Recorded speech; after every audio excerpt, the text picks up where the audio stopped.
Offensively, in the early portion, I don't think we made them punt until somewhere in the fourth quarter.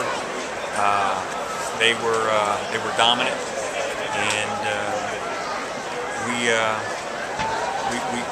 got off to a good start with a nice drive, opening drive.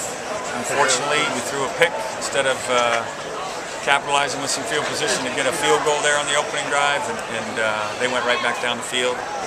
We took another good drive down there and ended up with 3 points, but 3 points wasn't going to be the answer tonight. It was a UCLA, good job.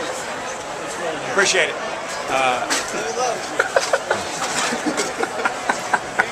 Good.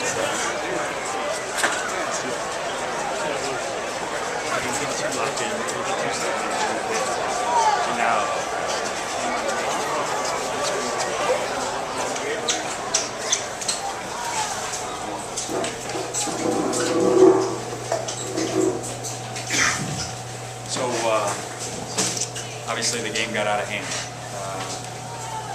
We've got some serious work to do in rebuilding our program, getting back to where we can be a good football team, one that can compete in this conference successfully, and we're going to get started on it as quickly as is possible, because obviously this isn't good enough.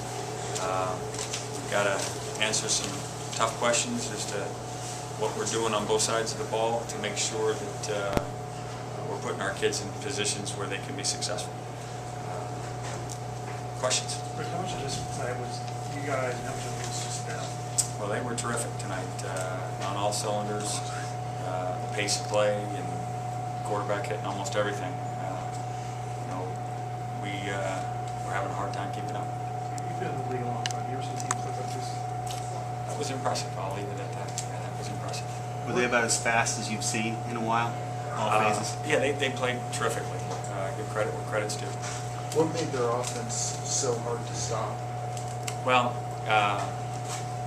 when you can spread the field like they do, and then you can't get pressure on the quarterback, it's difficult to cover the width of the field as well as the depth of the field for as long as we were asked to. And so they had us in that regard. Going for 2 in the first quarter, calling timeouts in the first half. You get the feeling they were trying to make some mistake on that. Well, that's a question probably for Coach Kelly, but they were aggressive. I'll leave it at that. You think teams have figured out the pistol? I thought we ran the ball effectively. We've obviously got to figure out ways to create some more play action opportunities where we can get chunks of yardage, because it's difficult to sustain a drive when you're just getting 3 and 4 and 3 and 4. Those 2 drives that I talked about, the opening drive of the game, which was got us down to, I think, a 3rd and 5, and we ended up taking a shot down the rail and got picked. And then the drive that took I think it was almost 8 minutes of the clock, and it sputtered on the 3rd and 3, where we didn't get a backside one technique block. So those are things where we've got to be a little bit more proficient, have a few more answers. When did you know that Kevin would be able to go? Today, there was the swelling just didn't go down, and bless his soul, he's been valiant. He wants to play, and just like a lot of our guys would like to play. We've got a lot of good players that aren't available right now, but that's the nature of the beast when you're playing this kind of aggressive game. No matter what they find, it's going to be some time now. I mean, is there a chance he can? Yeah, there's a chance that he could have surgery as soon as Saturday. They told us he was going to have surgery. Yeah. So we'll know more once they're inside. But even the most minor surgery, that requires a little time to recover. Yeah, probably at least a couple of weeks. Yeah. So Arizona would be definitely. I would say it's very unlikely that he would be ready for anything in the Arizona game, and we'll see about Oregon State. How did you assess Richard tonight? Great learning experience. Unfortunately, a painful one, but there were some good things. You just got to figure out some more answers, because and obviously when you fall far behind, you give them a free rush. So that becomes hard, which has been the case each of the last 2 games. What made their defense so effective tonight? Well, they did a nice job of figuring out how to stop the inside zone. But really, it's the offense giving them that kind of leeway where they can be aggressive and take chances and get after your quarterback because they've got such a lead. Their offense, put them in that position. That's not to take away from their defensive effort. It's just that offense was pretty prolific tonight. How good do you think they can be going forward in the season?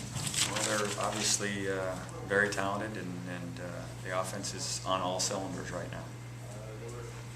Can you talk about the pass defense today? They were just wide open on so many passes, especially early. Well, again, the amount of time the quarterback got to throw makes that a lot. And we're playing some young guys that haven't played a lot. Andrew Abbott and Courtney Viney haven't played a lot, but given our injuries situation, it was what we had. So those kids played hard. And, we're going to keep working at it. What do you tell those guys in the locker room after a loss like this? That I know one thing: you can't give up. You keep fighting. As the old saying is, it's darkest before the dawn. So we've got to find a way to. And I also bet that the sun would come up tomorrow, and so will UCLA. We're going to find a way to get off the mat and make something of the rest of our season. You had a couple dawns already. You had the Texas win, big win over Washington State. Yeah. Do you look at it as, is this a schizophrenic team that you have no idea what you're going to see on Saturday? I mean, how do you? I have to look at the tape before I can answer that. I know this. We were ready to play. It wasn't as though we came out and were flat or anything like that. If we got overmatched, we got overmatched. But we have to look at the film before I can know that. Rick, in your mission to get to the top of the conference, when you take a game like this and tell the team and show them, maybe as a blueprint, this is the top team. Yeah, they were very, very good. But you got to remember now that they've had 4 years to recruit to what they do. And we made a switch this year to go to another formula, so it's going to take a little while. If we determine that this is the course to stay on with this particular offense, and then we got to look at ourselves defensively. Can we continue to play this way with the personnel given our attrition? Is it fair? And those are hard questions to ask as a coaching staff, but we've got to ask those questions. Sounds like you're questioning what you're doing, at least in the short term. Well, we got to look. The proof is in the pudding. We got to look hard to see if schematically we're sound, given our personnel. Those are questions that always have to be asked. The coach's first job is to be critical of themselves and to make sure that as critical as you'll all be of us, it won't come close to as critical as we'll be of ourselves. Because we have to give these kids as much chance as they can have, and so we've got to explore. We've got to pull out the old tool chest and see if we can fix things. Aren't those questions for before the season? Yeah, there's no question. But as you just pointed out, we had some success. We got off the mat and beat 2 ranked teams, and had played pretty well, at least offensively, against the Washington State team that's been playing better. So we had over 500 yards. So as we look, and we just got to look and see where we can make some changes. And it's difficult. You have to be very careful before you start throwing the baby out with the bathwater. You got to be very careful about wholesale changes, and because how good can you be at it given the amount of time? So these are the questions we just have to continue to ask. But we're going to keep searching. We're going to stay positive. We're going to believe that good things are around the bend, and that's just what you do. Do you look at 60 points